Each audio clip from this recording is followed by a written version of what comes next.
खड़ा होके में गोड़ कांपता था। हाँ जी।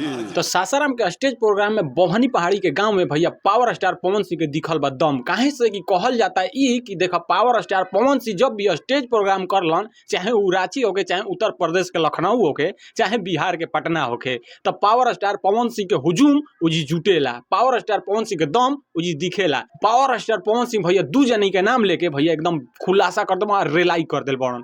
कहल जाला ई है कि पावर स्टार पवन सिंह ना बोलेलन कबो, लेकिन जब बोलेलन तो भैया तहलका मच जाला।